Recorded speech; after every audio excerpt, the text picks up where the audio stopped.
Welcome students, हम बात करेंगे प्रॉब्लम की जो कि रिलेटेड है द इनवर्स टेंजेंट फंक्शन। मतलब कि हमारे पास जो प्रिंसिपल टेंजेंट फंक्शन होता है जिसकी के डोमेन जो है वो हम रिस्ट्रिक्ट कर देते हैं कि वो -π/2 से जो है वो +π/2 के तक रहे। मतलब बल्कि इसमें इनको हम शामिल नहीं कर रहे होते, -π/2 भी शामिल नहीं हो रहा होता और +π/2 भी शामिल नहीं हो रहा होता। ठीक है, इनके अलावा इस इंटरवल में जितने भी एंगल हैं उसके ऊपर ही हमारा फंक्शन डिफाइन होता है। तो इसी को अगर इसका इन्वर्स लिया जाएगा तो फिर उसमें इस इंटरवल में जो वैल्यूज आ रही होंगी उसके लिए हम कहते हैं कि ये इन्वर्स जो हमारा फंक्शन है ये प्रिंसिपल टेंजेंट फंक्शन का इन्वर्स फंक्शन है, जिसके हवाले से हम यहाँ बात करें। और इसकी पहचान है कि इसमें हम जो कैपिटल अल्फाबेट से टी यानी टेंजेंट हम लिख रहे हैं तो इसमें टी हम लिख देते हैं कैपिटल में। क्वेश्चन हमारा ये कि find the exact values of.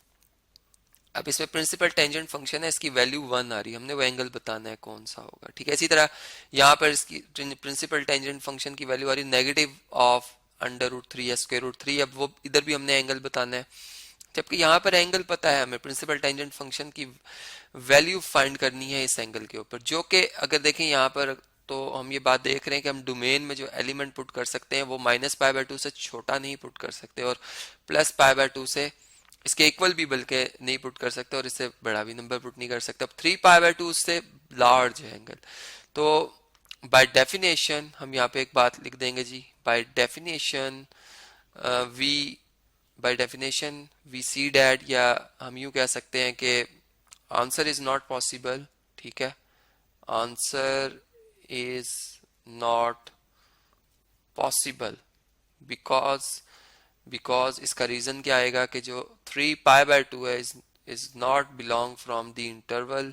ये मेंबर नहीं है, मतलब ये मेंबर का भी सिंबल होता है नॉट। अब यहाँ पे मैं नॉट कर रहा हूँ कि not a member of this interval, जो कि -π/2 के ओपन इंटरवल में आ रहा है। ठीक है, तो बात आपको क्लियर होगी, इसलिए हम इसका तो आंसर नहीं दे सकते। अब हम इन पार्ट्स की बात करते हैं। ठीक है, और इसी इंटरवल में ढूंढेंगे कि वो कौन सा एंगल है जिस पे ये वैल्यू आ रही है। तो देखें, हम अगर टेंजेंट प्रिंसिपल टेंजेंट फंक्शन दोनों तरफ ऑपरेट कर लें, टेंजेंट इनवर्स ऑफ 1। ठीक है, तो यहाँ पे क्या आ जाएगा, टेंजेंट थीटा आ जाएगा, जहाँ जबकि यहाँ पे टेंजेंट इनवर्स जो फंक्शन है वो टेंजेंट जो टेंजेंट इनवर्स फंक्शन को उसी वैल्यू पे ले आएगा, 1 पे ले आएगा जिस पे ये ऑपरेट हो रहा था, जबकि यहाँ पे टेंजेंट थीटा आ गया है। ठीक है, अब हम यूं कह सकते हैं कि tangent theta is equal to 1। और ये बात हम जानते हैं कि टेंजेंट जो है हमारे पास अगर एक यूनिट सर्कल के हवाले से देखा जाए, ठीक है, तो इसमें जो साइन ओवर कॉस की ये रेशियो होती है टेंजेंट फंक्शन। ठीक है, ये बात आपको याद रहे कि ये फंक्शन जो है वो पॉजिटिव होता है फर्स्ट क्वाड्रेंट में और नेगेटिव होता है फोर्थ क्वाड्रेंट में, और इसकी डोमेन हम -π/2 से π/2 के इंटरवल में देख रहे हैं, जो कि ये बनती है -π/2 से π/2। तो अब देखें, इसमें पॉजिटिव भी और 1 भी, तो एग्जैक्ट 1 इस वक्त आती है जब स्लोप 1 हो, चूंकि जब x की और y की वैल्यू एक जैसी आ जाए, यानी 45 डिग्री के ऊपर हमने देखा था कि x और y कोऑर्डिनेट अपनी वैल्यू सेम कर लेते हैं, इनकी रेशियो 1 बनती है। तो यहाँ पर हम लिखेंगे कि एज प्रिंसिपल जो ट्रिग्नोमेट्रिक फंक्शन टेंजेंट है, ठीक है, इसकी वैल्यू π/4 के ऊपर आती है 1। तो दिस इम्प्लाइज के यहाँ पे जो एंगल आएगा वो हमारा π/4 आ जाएगा। ठीक है जी, तो इस तरह से इस क्वेश्चन का आंसर तो हमें मिल गया कि ये π/4 है। ठीक है, और वो इस इंटरवल में भी बिलोंग कर रहा है, तो इसलिए ये जवाब हमारा करेक्ट हो गया। अब हम नेक्स्ट क्वेश्चन देखते हैं जिसमें कि हमारे पास जो वैल्यू है वो -√3 है, -√3। तो मैं यहाँ पर अगर इसी तरह से टेंजेंट फंक्शन ले लूं तो टेंजेंट थीटा जो है प्रिंसिपल टेंजेंट फंक्शन थीटा किसके इक्वल आ जाएगा, -√3 के।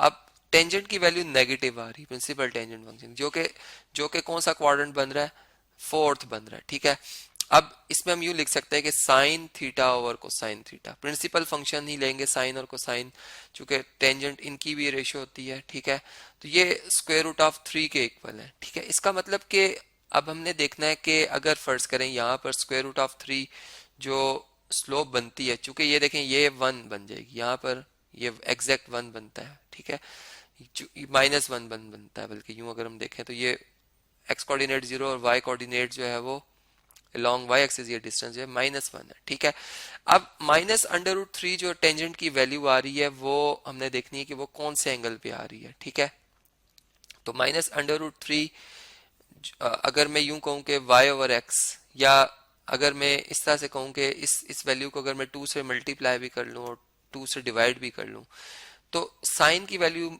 अंडर रूट 3/2 आना और कॉस की वैल्यू 1/2 आना। अब ये क्वाड्रेंट नंबर है फोर्थ, ठीक है।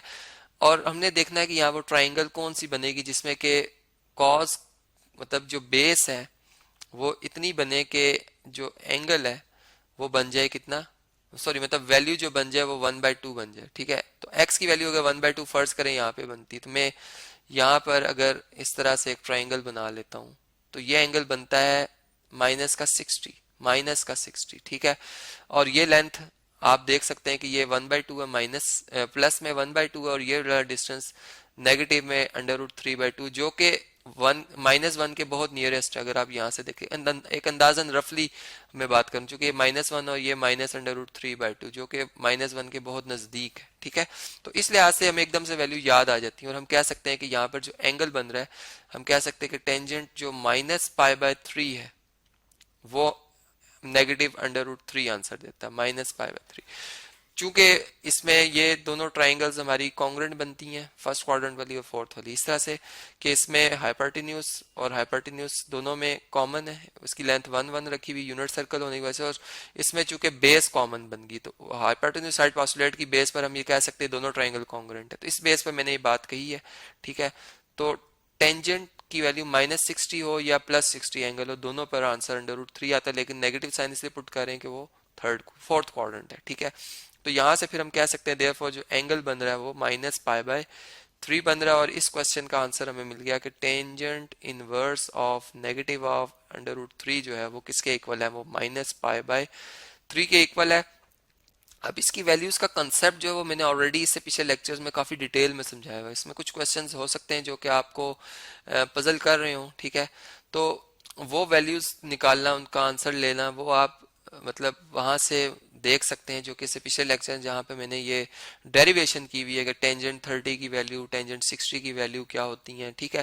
क्योंकि हम उससे आगे चल रहे हैं तो मैंने ये वैल्यू जैसे लिख दी थी कि जी अगर मैं 2 से डिवाइड कर दूं न्यूमरेटर डिनोमिनेटर को, चूंकि यहाँ पर न्यूमरेटर अगर अंडर रूट 3 है, डिनोमिनेटर 1 है, तो ये आ गया था। और फिर मैंने कहा था कि ये कॉज की वैल्यू 1/2 होना ये 60 पर होती है। तो आपके जहन में लाजमी बात है क्वेश्चन आया होगा कि सर को कैसे पता चला कि 60 डिग्री एंगल है, ठीक है।